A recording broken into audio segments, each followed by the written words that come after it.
Hello soldiers, ரீசெண்டாக release ஆன திரைப்படம் தான் கூலி. தெரியுமா? ரீசெண்டாக ரிலீஸ் ஆச்சு. ரீசெண்டாக சொல்லலாம், கொஞ்ச நாள் முன்னாடி சொல்லலாம். இப்படியே ரிலீஸ் ஆச்சு இல்லை? அதில் வந்து கேமியோ கொடுத்து கலங்கினவர் தான் நம்ம தலைவன் உபேந்திரா. காலிசா அப்படின்னு ஒன்று டோரை வச்சுட்டு வந்தார்ல. இந்த படம் பார்த்ததுக்கு அப்புறம் தான் அவரை வந்து பல பேர் தேடி பார்த்துருப்பீங்க, யார் இவரு அப்படின்ட்டு. நீங்க தேடி பார்க்கும்போது உங்களுக்கு வந்து அவரை வந்து ஒரு ஆக்டரா தெரிஞ்சிருந்திருக்கும். பட் உண்மையிலே பார்த்தீங்க அப்படின்னா உபேந்திரா ஒரு தலை சிறந்த டேரக்டர். ரீசெண்டாக அவர் வந்து என்ன பண்ணிருப்பாரு, அந்த கூலி படத்தோட ஆடியோ லான்ச்சே சொல்லியிருப்பாரு. திரைக்கடையில வந்து கிங்கா இருக்கிறாரு, நல்லா பண்றாரு, நம்ம லோக்கி அண்ணன் வந்து பெஸ்டா இருக்காரு அப்படின்னு சொல்லியிருப்பாரு. அப்போ வந்து நம்ம ஃபேன்ஸே வந்து அப்படிலாம் சொல்லாதீங்க, நீங்க எப்படி டேரக்டர் தெரியுமா அப்படின்ட்டு பல பேர் சொல்லியிருப்பாங்க. இப்போ நான் லீனியர் சொல்லி லொகேஷன் காசு பண்றாரு இல்லையா, அது வந்து அப்பவே உபேந்திரா பண்ணிட்டாங்க. உண்மையிலே வந்து நம்ம அண்ணன் எந்த அளவுக்கு மாஸ், எந்த அளவுக்கு சலச்சன டேரக்டர், ஆக்டிங்லேயே நல்லா பண்ணுவாரு அப்படின்றது தான் இந்த தெளிவாக பார்க்க போகிறோம், பார்த்துருவோம். யாரெல்லாம் வந்து உபேந்திரனோட ஃபேன்ஸை லைக் பண்ணுங்க, உங்கள் ஃப்ரெண்ட்ஸுக்கு ஷேர் பண்ணி விடுங்க. எத்தனை பேர் உபேந்திரனுக்கு வந்து ஃபேன் ஆகியும் தெரிஞ்சுக்க முடியும். இந்த வீடியோ பார்த்தீங்க அப்படின்னா பாசத்தலைவனுக்கு பாராட்டு வீடியோ, அதாவது நம்ம உபேந்திரனுக்கான ஒரு பாராட்டு வீடியோ தான் இது. ஓரா சொல்ல போயிடலாம். நான் கந்தசாமி, இந்த ஷோ கோலிவுட் கந்தசாமி. இந்திரா வந்தது சந்திரா வந்தது இந்த சினிமா தான், இங்க எம்ஜிஆர் வந்தது என்டிஆர் வந்தது இந்த சினிமா தான். நம்ம உபேந்திரனை பார்த்தீங்க அப்படின்னா எந்த அளவுக்கு வந்து டேரக்டரா மெய்பெரிய மாஸ் அப்படின்னா அதை நான் சொல்ல வேண்டியதில்லை. IMDbல போயிட்டு பெஸ்ட் 50 டேரக்டர்ஸ் இந்த வேர்ல்டு அது அடிச்சு பாருங்க, அதிலே தெரியும். இரு, நான் முதல்ல அடிச்சு பார்க்குறேன். பாரு best 50 directors of the world. First வந்து Christopher Nolan, second Rajkumar Hirani. நல்லா பார், எட்டாவது ஒருத்தர் இருப்பான் பார். இரு பார்க்குறேன். Upendra actor, music department, writer. எட்டாவதுல தலைவன் பேர் இருக்கும், ஓகேவா? தலைவர் உபேந்திரா இருப்பாரு. வேர்ல்டுல 50 பெஸ்ட் ஆக்டர்ஸ்ல இதே நீங்க இந்தியாவுல பெஸ்ட் ஆக்டர்ஸ் தெரிஞ்சீங்க அப்படின்னா தேடி பாரு. நம்பர் 1 உபேந்திரா. வெற்றிமாறன் சாரே 5ஆவது தான் இருப்பாரு. லோக்கியான 4ஆவதுல தான். ஓகே, முதல் இடத்துல இருப்பாரு நம்ம உபேந்திரா அண்ணன். மாசா கெத்தா.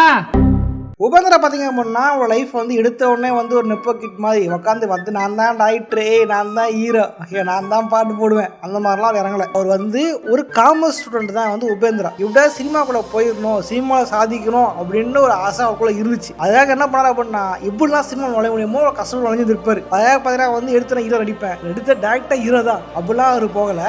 சினிமாக்குள்ள எப்படி நுழையலாம் அப்படின்னு பார்த்து பாட்டு எழுதி கொடுக்குறது, டைலாக் எழுதி கொடுக்குறது, ஸ்கிரிப்ட் எழுதுறது, அந்த மாதிரி சின்ன சின்ன உதவியை உள்ள நுழைஞ்சு அதுக்கப்புறமா தான் வந்து ஒரு டைரக்டர் கிட்ட வந்து அசிஸ்டன்டா ஒர்க் பண்ணிருப்பாரு. காஷிநாத் அப்படின்ற ஒரு கன்னட டைரக்டர் கிட்ட. இவர் பாத்தீங்க அப்படின்னா அவங்க ஊர் சுந்தர் சி மாதிரி இவர்கிட்ட வந்து அசிஸ்டன்டா ஜாயின் பண்ணி இருந்திருப்பாரு நம்ம உபேந்திரா. பட் என்னதான் வந்து அசிஸ்டன்டா இருந்தாலுமே கிடைச்ச கேப் எல்லாம் வந்து ஒரு ரோல் பண்றது, ஒரு சான்ஸ் கிடைக்குமா, ஒரு ரோல் கிடைக்குமா அப்படின்ட்டு ஆக்டிங்காக வந்து ட்ரை பண்ணிட்டு இருந்தாரு. அப்படிதான் வந்து அவர் எடுத்த படத்துல அவந்தனா அவந்தரம் அப்படின்ற ஒரு படத்துல வந்து ஒரு சின்ன ரோல் பண்ணிருப்பாரு. ரோல்னா வந்து ஒரு கேரக்டர்லாம் இல்ல, சும்மா வந்து இந்த ஜூனியர் ஸ்டடி பண்ண தெரியுமா, அந்த மாதிரி ஜூனியர் ஆர்டிஸ்டா ஒரு சின்னதா ஒரு கேமியோ மாதிரி நடிச்சிருந்திருப்பாரு, அவ்வளவுதான். அதே படத்துல வேற ஏதாவது வாய்ப்பு கிடைக்குமான்ட்டு அந்த படத்துக்கு பாட்டு எழுதி கொடுத்துருப்பாரு. இந்த மாதிரி பாத்தீங்க அப்படின்னா அவரோட குருநாதர் எடுத்த படங்கள்ல 2-3 படத்துல வந்து சின்ன ரோல் பண்ணிட்டு தலை காமிச்சு போயிருந்திருப்பாரு உபேந்திரா. அதன் பிறகுதான் அவருக்கு வந்து அவரா பாடிக்க ஒரு வாய்ப்பு ஒன்று கிடைக்குது. இந்த டைம் வந்து அவரோட குருநாதர் ஃபார்முலா அப்படியே வந்து ஒரு காமெடி படம் எடுத்திருப்பாரு. தர்லி நான் மகா அப்படின்ற ஒரு காமெடி படம் எடுத்திருப்பாரு.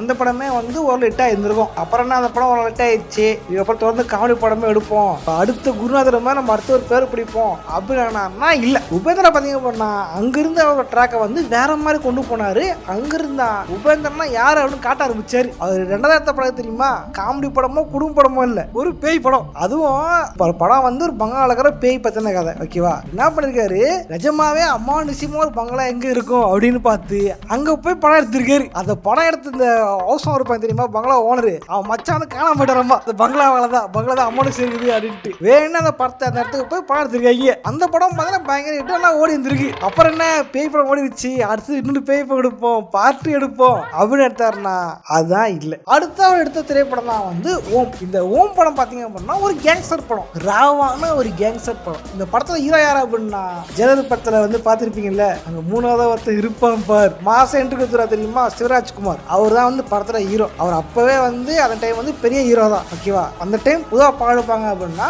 இந்த மாதிரி காமெடி ஹீரோ வந்து அடி வேணும் போற வில்லனுங்க ஓகேவா, ஹீரோ கதை ஜெயிச்சிருவாரு, ஹீரோ தான் மாசா இருப்பாரு, அப்படிதான் பார்த்துட்டு இருந்தாங்க. பட் இந்த உடச்சி கடைசி ஹீரோக்கு வந்து கால் போயிடும், இதுக்கப்புறம் வந்து சொசைட்டிக்காக நான் போவேன், ரவுடிஸ்ட விடுவேன் அப்படின்ற மாதிரி இந்த மாதிரி ஒரு கிளைமேக்ஸ் அப்போ வச்சுது பெரிய விஷயம். அதை உடச்சி காமிச்சதான் உபேந்திரா. ஒரு நிமிஷம் சொல்லிட்டா, அந்த படம் வந்து கேங்ஸ்டர் படம். எப்படி பேய் படம் எடுக்கிறதுக்கு நிஜமா ஒரு அம்மானுஷம் இருக்கிற பேய் பங்களாக போனாரோ அந்த மாதிரி ரியாலிட்டியில் இருக்கிற நிஜமான ரவுடிங்கள ரவுடியாவே அடிக்க வச்சிருப்பாரு. நிஜமான அந்த 15 நிஜமான ரவுடிங்க அவங்கள வந்து நிஜமான அடிக்க வச்சிருப்பாரு ரவுடியாவே. அந்த படம் பார்த்தீங்கன்னா நிறைய தடவை வந்து ரிலீஸ் ஆயிருக்கு. ரிலீஸ் ஆகியும் ஒவ்வொரு ரிலீஸ் ஆகும் போது பயங்கரமா கல்லா கட்டிருக்கு அந்த படம். ஏன் இந்தியாவிலேயே அதிக தடவை ரிலீஸ் செய்யப்பட்ட திரைப்படம் இந்த ஓம் படம் தான். இதுக்கப்புறம் சில படம் டைரக்ட் பண்றாரு. பட் அதுக்கப்புறம் தான் அவருக்கு ஹீரோ ஆகணும் அப்படின்னு ஆசை வருது. அவருக்கு ஆக்டிங்ல ஆசை தான். பட் இந்த மாதிரி நம்மளும் ஆக்டரா வருவோம் அப்படின்ட்டு ஒரு படம் அவரே எழுதி அவரே டைரக்ட் பண்றாரு. அந்த படம் தான் ஆக்சுவலி நான் சொல்றது உபேந்திரா சாரை பத்தி அவளுக்கு தெரியும். கடைசியா வந்து ஒரு படிச்ச ஒரு படத்தை வந்து ரோஸ் போட்டிருப்பேன். அதில் சில பேர் ரெக்கமெண்ட் பண்ணிருந்தாங்க இந்த படம்லாம் பாருங்க நல்ல படம் அப்படின்ட்டு. ஓகேவா, சரி அந்த படம் பார்க்கலாமே அப்படின்ட்டு நான் பார்த்தேன். உண்மையே நான் பார்த்து உண்மையே அந்த படம் தமிழ்ல இருக்குது, தமிழே பார்த்துருக்கேன். கூட ஒரிஜினல் வெர்ஷன் பார்க்கும்போது ரொம்ப பிடிச்சிருந்துச்சு. தமிழ்ல அந்த படம் பேர்னா அடாவடி. அடாவடின்ட்டு சத்யராஜ் வச்சு ஒரு படம் பண்ணிருப்பாங்க. அந்த படம் கேவலமா இருக்கும். நானே ஒரு வாட்டி நடுராத்திரில சண்டில போட்டாங்க உட்காந்து பார்த்துக்கிட்டு நடா படத்துக்கு கேவலமா இருக்குன்ட்டு காய்ச்சி போயிருக்கேன். பட் அந்த படம் ஒரிஜினல் வெர்ஷன்ல பார்க்கும்போது ரொம்ப சூப்பரா இருந்துச்சு. அவர் சொல்ல வந்து அழகா சொல்லி கடைசியில உண்மை படத்துல வில்லி இருக்கும், அந்த வில்லிக செத்து போயிருவான். பட் அந்த வில்லி சாகும் போது நீங்களே மனசு கஷ்டம் அழுவீங்க. அந்த அளவுக்கு ஸ்கிரீன் பிளே அழகா எடுத்துருப்பாரு உபேந்திரா. உண்மையில அந்த படம் பார்த்துட்டு எனக்கு மனசு அப்படின்ட்டு ஒரு கண் கலங்கிருச்சு படம் பார்க்கும்போது. அப்படி ஒரு மனசுல ஒரு பாரத்தை அழகா கொடுத்துருப்பாரு அந்த படம் மூலியமா. இதுக்கப்புறம் எடுத்த படம் எல்லாம் பார்த்தீங்கன்னா வந்து ரொம்ப வித்தியாசமா தான் ஒரு படம் டைட்டிலும் வித்தியாசமா தான் இருக்கும். படத்துல ஃபர்ஸ்ட் படப்பரே படத்தோட கிளைமேக்ஸ் சீன் வந்து படத்துல ஸ்டார்டிங்ல ஓடிடும். இதே மாதிரி எடுத்த படம்லாம் வந்து உபேந்திரா படத்துல அவரு பேரை வச்சு அவரே படுத்திருப்பாரு. நம்ம ஊர்ல தான் படம் பேரு ஆர்யா, ஆனா ஹீரோ வந்து மாதவன். படம் பேரு விக்ரம், படம் ஹீரோ வந்து நம்ம கமல். படம் பேரு ஆர்யா சூர்யா, நடிச்சது பவர் ஸ்டார். இந்த மாதிரி வந்து நம்ம ஊர் இருக்கும் இல்லையா. ஆனா தலைவன் படம் பேரு உபேந்திரான்னு வச்சுட்டு அந்த படத்துல அவரே வச்சுட்டு இருப்பாரு. அந்த படம் பார்த்தோம்னா ஒரு சைக்காலஜிக்கலான ஒரு படம் தான். அவரோட ஸ்கிரீன் பிளேவே வந்து அப்பயும் வித்தியாசமா எழுதுவார். அதாவது வழக்கமான கிளீஷேவை தாண்டி புதுசா வித்தியாசமா ஸ்கிரீன் பிளே எழுதியிருப்பாரு. இதுவே நல்லா இருந்திருக்கும். குறிப்பா சொல்ல பண்ணா ஒரு ஆக்டரா அடிச்சு டைரக்ட் பண்ண அப்படின்னாலும் அவர் ரிட்டர்ன் பண்ண திரைப்படங்கள்லாம் வித்தியாசமா இருக்கும். அவரை டைரக்ஷன் பண்ணாம ஆக்டரா இருந்து ரேட்டிங் மட்டும் பண்ணிக்கிறேன் அப்படின்ற படம் வித்தியாசமா இருக்கும். ஆக்சுவலி ஹாலிவுட்னு ஒரு படம் ஓகேவா, அந்த படம் ரோஸ்கரை போட்டிருப்பேன். அந்த படம் ஆக்சுவலா காலேஜ் படிக்கும் போது சொல்லியிருப்பாங்க ஓகே, எந்திரன் வந்து இன்ஸ்பிரேஷனா சொல்லியிருப்பாங்க ஓகேவா. பட் நான் வந்து வீடியோ அப்லோட் பண்ணும்போது அதுக்கு லாபம் வந்துச்சு ஆமா இல்லை அப்படின்ட்டு. அதுக்கப்புறம் இவரோட படங்கள்லாம் பார்த்து இவரோட பேக்ஸ் எல்லாம் தெரிஞ்சதுக்கு அப்புறம் தான் சே நம்ம இந்த படத்துக்கு ஏன்னா ரோஸ் போட்டு நான் ஃபீல் பண்ணேன். உண்மையிலே இந்த ஹாலிவுட் ரோஸ் போட்டு ஃபீல் பண்ணேன், உண்மையிலே ஃபீல் பண்ணேன் ஓகே ஏன்டா பண்ணோம் அப்படின்ட்டு. ஏன்னா இந்த படம் பார்த்தீங்க அப்படின்னா ரிட்டர்ன் பை உபேந்திரா. இந்த படங்களை சில சீன்களை இன்ஸ்பிரேஷனை வச்சு தான் சங்கரே வந்து இந்திரனை வந்து எடுத்திருப்பாரு. இதை வந்து சங்கரே இந்த படத்தை வந்து பாட்டு இருந்திருப்பாரு. ஸோ என்னுடைய படங்களுடைய டிஸ்கஷன்ல கூட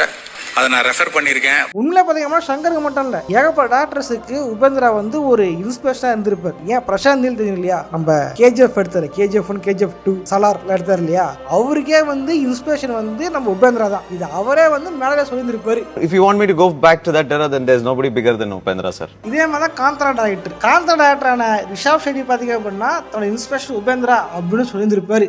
ಉಪ್ಪಿ ಸರ್ ನಾವು ಯಾವತ್ತೂ ಅವ್ರನ್ನ ದ್ರೋಣಾಚಾರ್ಯ ಅಂತಾನೆ ನಾವು ಟ್ರೀಟ್ ಮಾಡಿದ್ದು, ನಾವು ಏಕಲವ್ಯ ಅಂತಾನೆ ಅಂದ್ಕೊಂಡಿದ್ದು. ಅವ್ರ ಬೆರಳು ಕೇಳಲಿಲ್ಲ ಅಂತ ತಮಾಷೆ ಮಾಡ್ತಾ ಇರ್ತಿದ್ವಿ ಯಾವತ್ತು. இந்த மாதிரி பார்த்தீங்க அப்படின்னா வித்தியாசமான கதைகளும் வித்தியாசமான ஸ்க்ரீன் பிளேவும் கொடுத்து பல வருஷம் கழிச்சு பார்த்தாலுமே அந்த ஆடியன்ஸுக்கும் புரிஞ்சுக்கிற மாதிரி என்ஜாய் பண்ற மாதிரி அழகா எடுத்துருப்பாரு உபேந்திரா. இது பார்த்தா நம்ம சூப்பர் ஸ்டார் கூலி படத்தோட ஆடியன்ஸ் சொல்லியிருந்திருப்பாரு. சார் உபேந்திரா இந்தியாவிலே வந்து மோஸ்ட் இன்டெலெக்சுவல் டைரக்டர்ஸ்க்கு எல்லாமே அவரோட இன்ஸ்பிரேஷன் இருக்கு. இதுக்கப்புறம் பார்த்தீங்க அப்படின்னா ஒரு ஆக்டிங்கில் வந்து சில தமிழ் படங்களை வந்து ரீமேக் பண்ணியிருப்பாரு. அதை வந்து கொஞ்சம் நடிப்பதில் ட்ரை பண்ணியிருப்பாரு. பட் அது சில நேரங்களில் வந்து தமிழுக்கும் ரீமேக் பண்ணும்போது ஒத்துக்காமல் போகும் இல்லையா, அந்த மாதிரி மிஸ் மேட்ச் ஆகும்போது அது சில நேரங்களில் வந்து தமிழ்நாடு வந்து ரோல் மெடலாக மாறவும் செய்யுது. பட் டேரக்டராக பார்க்கும்போது சரி, இவரோட சிந்தனையும் சரி உண்மையை வந்து போற்றப்பட வேண்டிய விஷயம். ஒரு டேரக்ஷன் வந்து உண்மையை வந்து ஒரு வித்தியாசமான ஒரு எல்லாருமே பாராட்ட வேண்டிய ஒரு விஷயம் தான் ஓகே. பட் அவர் வந்து டேரக்ஷனை விட்டு தொடர்ந்து ஆக்டிங்கில் பண்ணதுன்றது ஒரு இந்திய சினிமாவுக்கு ஒரு இழப்பாக நான் பார்க்குறேன். உபேந்திரா சார் வந்து I'm fan for his direction.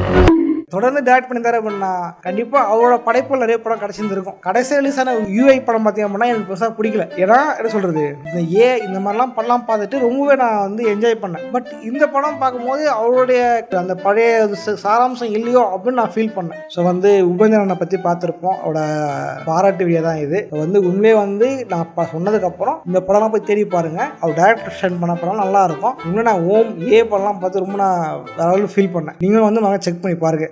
Okay இந்த மாதிரி வேற எந்த ஆக்டருக்கு வந்து பாராட்டு வீடியோ போடலாம், எந்த ஆக்டர், எந்த சினிமா பை டெக்னீஷியன், அப்புறம் எந்த டப்பிங் ஆர்டிஸ்ட் அப்படின்றத கமெண்ட் பண்ணுங்க. நம்மளும் வந்து அடுத்த பாசத்தலைவனுக்கு பாராட்டு வீடியோவில் கண்டிப்பாக பார்க்கலாம். ஓகே ஒன்று விஷயம், யாரெல்லாம் வந்து உபயோக ஃபேன்ஸோ லைக் பண்ணிட்டு மறக்காம ஹைப் ஐத்து விடுங்க. ஓகே இதே மாதிரியான இன்னொரு சுவாரஸ்யம் சந்திக்கிறேன். போட்டுறேன். பாய்.